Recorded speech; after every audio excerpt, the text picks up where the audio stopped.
നീ റെഡിയായിരുന്ന് അതിലിങ്ങോട്ട് വന്നാ മാത്രം മതി. എന്നാ ശരി.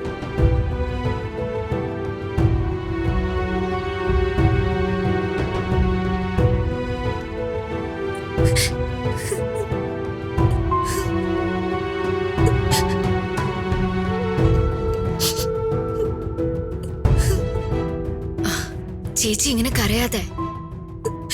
രാജുവേട്ടനെ ഇങ്ങനെ കാണിക്കുന്നതില് എനിക്കും വിഷമമുണ്ട്. ഈ രാജുവേട്ടന് ഇതെന്താ, സ്വന്തമായിട്ട് ഒരു അഭിപ്രായവും ഇല്ലേ? എനിക്കറിയില്ല അപ്പു.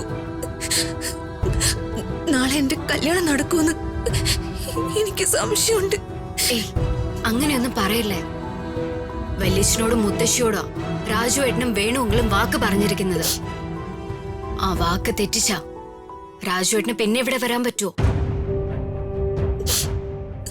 രാജുവിന് അതൊന്നും ഒരു പ്രശ്നമല്ല അപ്പു. ഒരേ സമയം ഒരാൾക്ക് വേണ്ടി രണ്ടിടത്ത് കല്യാണ ഒരുക്കങ്ങൾ, ഇതൊക്കെ എവിടെ നടക്കും?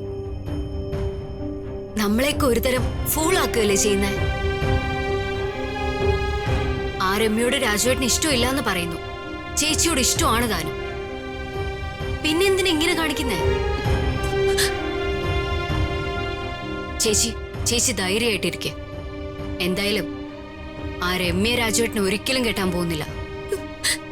ഇനി അതല്ല ചേച്ചിയെ ചീറ്റ് ചെയ്യാനാണ് രാജുവേട്ടന്റെ പ്ലാനെങ്കിൽ പുള്ളി വിവരം അറിയും.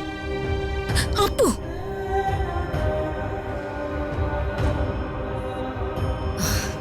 ചേച്ചി കരയാതെ. ചേച്ചി ആരാന്ന് ചേച്ചിക്ക് അറിയാൻ പാടില്ലാത്തോണ്ടാ ചേച്ചി ഇങ്ങനെ കരയുന്നേ. ചേച്ചിക്ക് എല്ലാരും ഉണ്ട്. അപ്പു, കരയാതെ ചേച്ചി. അപ്പു,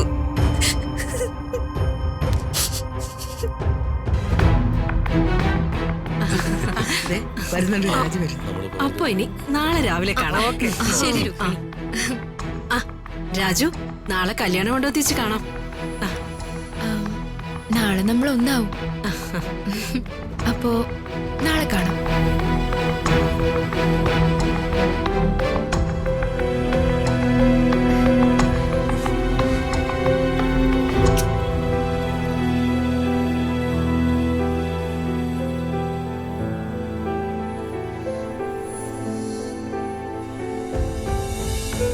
ശ്രീയും ഹരീഷും വാ, നമുക്ക് വീട്ടിലേക്ക് പോ.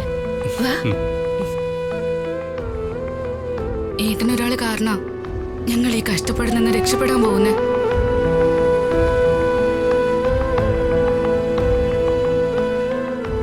ഏട്ടനോട് നന്ദി പറയുന്നത് തെറ്റാണെന്നറിയാം, എന്നാലും നന്ദി.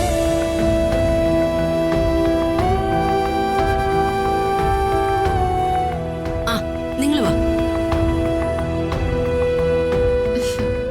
നമുക്ക് ബാക്കി കാര്യങ്ങളൊക്കെ റെഡിയാ. എല്ലാം ഭംഗിയാക്കി തരണേ.